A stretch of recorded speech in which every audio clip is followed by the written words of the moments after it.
សួស្តីបងប្អូនលោកអ្នកស្ដាប់ទាំងអស់គ្នាជួបគ្នាជាមួយកម្មវិធីជួបផ្ទាល់និយាយពិតសាច់ជាថ្មីម្ដងទៀតហើយបាទហើយថ្ងៃនេះផងដែរ admin មានរឿងចែកជូនបងប្អូនលោកអ្នកស្ដាប់ទាំងអស់គ្នាស្ដាប់កំសាន្តហើយរឿងសម្រាប់ថ្ងៃនេះមានចំណងជើងថាតូបអ្នកតាបាទបងប្អូនរឿងនេះដែរ admin បានមកពីបងគុណបាទបងប្អូនសម្រាប់បងគុណគាត់ជាអ្នកធ្វើការធនាគារគាត់ធ្វើផ្នែក CEO គាត់រៀនផងនិងធ្វើការផងបាទបងប្អូនបងគុណគាត់ជាកូនច្បងនៅក្នុងគ្រួសារចឹងហើយគាត់មានទំនួលខុសត្រូវច្រើនសម្រាប់គ្រួសារបងគុណគាត់ខំរកលឿយផងខំរៀនផងនេះហើយមនុស្សប្រុសគុណភាពបងគុណគាត់ថាគាត់ជួបវិញ្ញាណខ្មោចនោះលើកដំបូងនៅពេលគាត់រៀនថ្នាក់ទី11ចូលមកដល់ពីរបស់បងគុណនិយាយទៀតបង្គន់ក៏ថាផ្លូវចេញចូលភូមិរបស់គាត់គឺមានតូបអ្នកតាមួយកន្លែង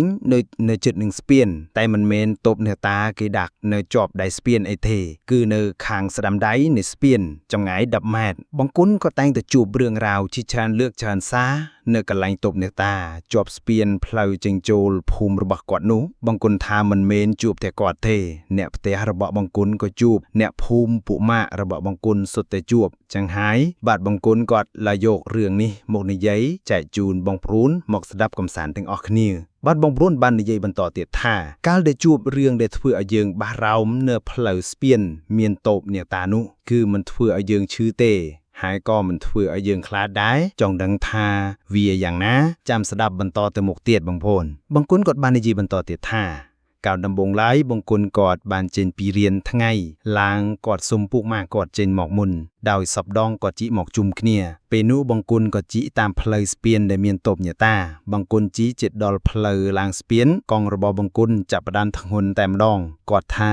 ងើបឈូធៀកកង់តែម្ដងគាត់ងាកក្រោយទៀតក្រែងមានអ្នកភូមិគាត់ឬពួកម៉ាក់គាត់គេមកជីកទី1ពីក្រោយអីបែបហ្នឹងណាបងប្អូនបង្គន់ក៏ថាកង់អត់មានដាក់អីវ៉ាន់អីទេហើយជីកតែម្នាក់ឯងទេហេតុអីក៏ធ្ងន់បង្គន់គាត់ចង់ភ័យដែរបងប្អូនដោយសារជីកមកតែម្នាក់ឯងផងពេលនោះបង្គន់ជីឡើងស្ពានដល់តូបអ្នកតាកង់គាត់ក៏ចាប់ផ្ដើមស្រាលទៅវិញបង្គន់ធាក់កង់ចុះពីលើស្ពានមកបង្គន់គាត់ក៏ឈប់កង់នៅមុខតូបអ្នកតាហើយគាត់ក៏មើលកង់របស់គាត់ថាមានតាក់អីនៅកម្មកង់ឬអត់ព្រោះពេលជីមកវាធ្ងន់បង្គន់ក៏ថាអត់មានឃើញអីផងជើងកង់កម្មកង់នៅធម្មតាទាំងអស់ពេលនោះបង្គន់ក៏ឡើងកង់ជីបន្តទៅផ្ទះគាត់វិញពេលហ្នឹងរៀបធាក់កង់ខ្យល់ក៏បក់ខ្លាំងនៅខាងស្ពានផ្លូវចូលភូមិបង្គន់ក៏ងាកទៅឃើញដូចជាមានមនុស្សឈរនៅខាងគៀកស្ពានចិត្តដើមរេសៃបង្គន់គាត់ឃើញដូចនោះគិតថាជាមនុស្សមិនអអញ្ចឹងណាបងប្អូនគាត់ក៏ជីកកង់យ៉ាងលឿនដោយមុនដំបូងគាត់មិនតាន់គិតថាជាខ្មោចទេ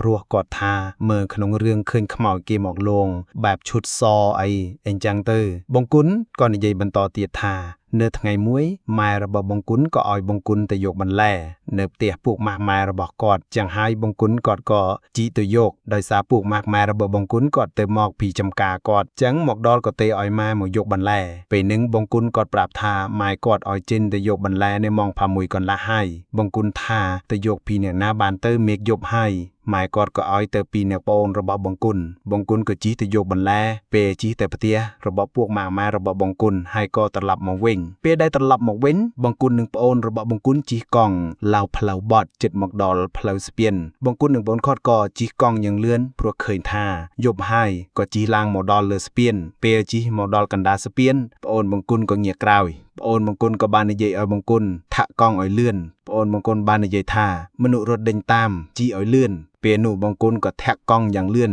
ហើយគាត់ក៏ជិះហួសស្ពាននោះបង្គន់ក៏ងាកក្រោយក៏ថាមនុស្សខ្មៅនោះក៏រត់ត្រឡប់ក្រោយវិញដែរដល់ផ្ទះបង្គន់យករឿងនោះមកប្រាប់ម៉ែនិងពុករបស់គាត់អ្នកផ្ទះរបស់គាត់ក៏បានដឹងនិងនិយាយបកស្រាយប្រាប់ថាវាមិនមែនជាមនុស្សមកចាប់ឬចោលអីទេវាអាចជាខ្មោចនៅដៃស្ពានវាមិនហ៊ានចូលមកទេឲ្យតែដល់ស្ពានវាទៅវិញហើយព្រោះខ្លាចតូបអ្នកតានៅចិត្តនោះចឹងវាមកបានតែត្រឹមផ្លូវចូលស្ពាននឹងទេនេះបើតាមចាស់កាលពីដើមបាននិយាយប្រាប់កាលពីមុន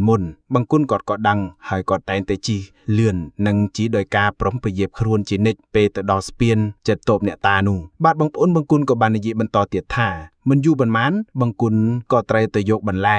នៅផ្ទះពួកម៉ាក់ម៉ែរបស់គាត់មួយរងទៀតហើយពេលនោះដែរបង្គន់ក៏ទៅតែម្នាក់ឯងទេដោយសារប្អូនរបស់បង្គន់គាត់បានទៅជាមួយពុកគាត់ហើយគឺទៅហូបការគេបង្គន់ក៏ជីកទៅយកពេលជីកទៅផ្ទះរបស់ពួកម៉ាក់ម៉ែរបស់បង្គន់ហើយក៏ត្រឡប់មកវិញពេលដែលត្រឡប់មកវិញបង្គន់និងប្អូនរបស់បង្គន់ជីកកង់ឡើងផ្លូវបត់ជិតមកដល់ផ្លូវស្ពាននោះបង្គន់និងបងគាត់ក៏ជីកកង់យ៉ាងលឿនព្រោះឃើញថាយប់ហើយក៏ជីឡើងមកដល់លើស្ពានពេលជីមកដល់កណ្ដាលស្ពានប្អូនបង្គន់ក៏ងាកក្រោយប្អូនបង្គន់បាននិយាយឲ្យបង្គន់ថាកង់ឲ្យលឿនប្អូនបង្គន់បាននិយាយថាមនុស្សរត់ដេញតាមជីឲ្យលឿនពេលនោះបង្គន់ក៏ធាក់កង់យ៉ាងលឿនហើយគាត់ក៏ជីហួរស្ពាននោះបង្គន់ក៏ងាកក្រោយគាត់ថាមនុស្សខ្មៅនោះក៏រត់ត្រឡប់ក្រោយវិញដែរដល់ផ្ទះបង្គន់យករឿងនោះមកប្រាប់ម៉ែនិងពុករបស់គាត់នៅផ្ទះរបស់គាត់ក៏បានដឹងនិងនីអ៊ីបកស្រាយប្រាប់ថាវាមិនមែនជាមនុស្សមកចាប់ឬចោលអីទេវាអាចជាខ្មោចនៅដៃស្ពានវាមិនហ៊ានចូលមកទេឲ្យតែដល់ស្ពានវាទៅវិញហើយ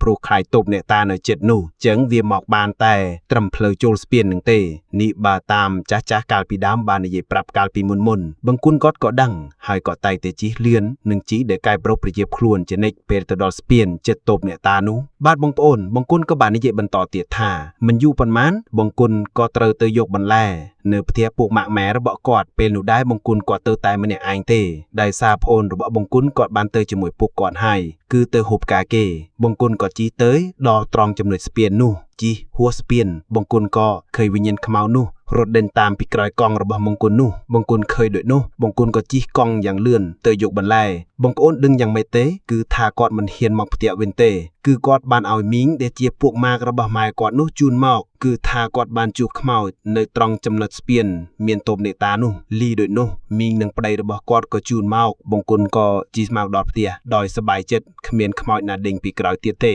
បាទបងប្អូនបង្គន់បាននិយាយបន្តមកកាន់អេដមីនថាចូលមកដល់ថ្ងៃមួយបង្គន់និងពុករបស់គាត់ក៏បាននាំគ្នាទៅហូបការមួយរោងទៀតហើយពេលមកពីហូបការវិញបង្គន់និងពុករបស់គាត់ក៏បានជិះដល់ត្រង់ចំណុចស្ពានមានតូបអេតានោះពេលដែលជិះរៀបនឹងឡើងលើស្ពាននោះបង្គន់និងពុករបស់គាត់ក៏ឮសំឡេងគេនិយាយបែបដូចសត្វក្រហឹមអីអញ្ចឹងណាបងប្អូននិយាយបែបសំឡេងធំហើយសំឡេងនោះគួរឲ្យខ្លាចមែនទែនសូម្បីពុករបស់បង្គន់ឮហើយគាត់មួលយ៉ាម៉ូតូយ៉ាងលឿនពេលនោះពុករបស់បង្គន់គាត់ភ័យពេកក៏ជ្រុះដៃទៅផ្លេម្ចាងទៀតនៅខាងស្ដាំដៃបេះត្រូវតូបញាក់តាតែម៉ូតូមិនដួលទេជីកទៅបន្តទៀតបង្គន់ថាប៉ាគាត់រឹងដែរគ្រាន់តែឮសំឡេងនោះវាភ្លាមពេកអាចនឹងភ្ញាក់ចឹងហើយក៏មួលទៅបាទបងប្អូនយប់នោះផងដែរដោយសារពុកបង្គន់បានជួបជាមួយបង្គន់ដោយឮសំឡេងខ្មោចបែបនោះចូលមកព្រឹកឡើងពុកបង្គន់ក៏បានទិញផ្លែឈើយកទៅសែននៅកន្លែងតូបញាក់តាអរគុណដែលបានមើលថែការពារកូនចៅបាទបងប្អូនបង្គន់បាននិយាយបន្តទៀតថាចូលមកដល់ថ្ងៃមួយបង្គន់ទៅមើលលទ្ធផលប្រឡងថ្នាក់ទី12របស់គាត់ក៏មកវិញនៅពេលយប់ដោយជិះជាមួយពុកម៉ាក់គាត់ជូនមកផ្ទះវិញចំនួន4ម៉ូតូពេលជូនបង្គន់ដល់ផ្ទះហើយពុកម៉ាក់របស់បង្គន់ក៏ត្រឡប់ទៅវិញបងប្អូនមានដឹងម៉េចអត់បាទពេលដែលបង្គន់បាននិយាយប្រាប់នៅផ្ទះរបស់គាត់ថាជាប់ហើ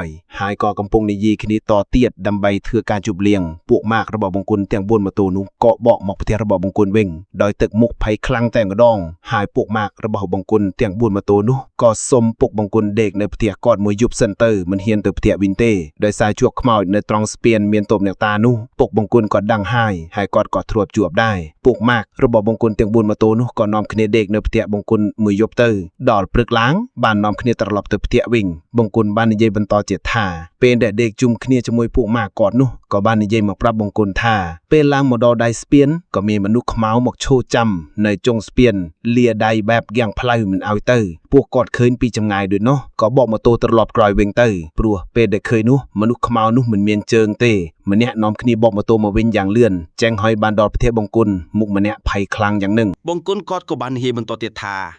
ចូលមកដល់ឆ្នាំទី1គាត់បានទៅរៀនឆ្ងាយពីផ្ទះយូរមកលេងផ្ទះម្ដងចំថ្ងៃមួយជាថ្ងៃដែលបង្គន់មកលេងផ្ទះគាត់ថាជីកមកដល់ផ្ទះរៀងយប់ដែរហើយដោយសារចេញមកពីផ្ទះជួលតាមផ្លូវម៉ូតូខូតហើយថែមទាំងភ្លៀងខ្លាំងនិងស្ទាក់ផ្លូវផងដែរបង្គន់គាត់ក៏បានធ្វើដំណើរដល់ផ្លូវចូលភូមិគាត់ក៏បានជួបមីងដែលជាពួកម៉ាក់ម៉ាយរបស់គាត់ដែលលក់បន្លែនៅតាមផ្លូវពេលនោះក៏ជូនគាត់ទៅផ្ទះសិនរួចហើយបង្គន់ក៏ជិះមកផ្ទះគាត់ដល់ត្រង់ចំណុចផ្លូវស្ពាននោះហើយបង្គន់ក៏មូលយ៉ាម៉ូតូឡើងស្ពានយ៉ាងលឿនទោះមេឃងងឹតយ៉ាងណាបង្គន់សុទ្ធមួយទំហឹងតែម្ដងផុតស្ពានផុតតូបអ្នកតា บองกุนก็เมื่อตามกันจอกก็ทาขึ้นมาอยู่ขมาวนุชอเนื้อจ่องสเปียนแต่มาดองบองกุนกอดคืนให้สุดมาโตกับกองเตอร์แต่มาดองโจมาดองพะแต่ให้บองกุนก็บ้านยีตะกันนอนในพะแต่กอดทาบานจุบขโมยเตียดหายลุโจมาดองพรึกล้างหยับแทะระบาบองกุนก่อนน้องมองกุนอยากเจกติดแสนเนื้อตบหยักตาเจ็ดสเปียนนุดำไปไอ้ไทยเรศากำเอาจุบขโมยต่อติดติดบองกุนกอดบ้านยีมันต่อติดทาเปิดปรึกล้างกอดก่อนล้างมารินเวงคือตำล้อบองกุนกอดเตอร์พะแต่ทางไงไซมองกุนทางไงจันมองบุญปรึกไอแบบนึงน่ะบองปนบองกุนกอดบ้านยีมันต่อติดทาเปิดได้จีดอตรองจำด้วยเพลสเปียนนุบองกุนกอดบ้านลือเศร้าสำเร็งเกยยมตายมันเคยเหมือนนุขมายนึงตียมแบบในกลงไปบองกุนกอดดังไฮวิเจขมาวตัวมนุษย์ยมก็กอดยุยไอเหมือนบ้านได้ในกลงไปนุบองปนให้แต่มันไอเตียดบองกุนก็จีเตาอย่างเลื่อนเตาไปได้จีนุ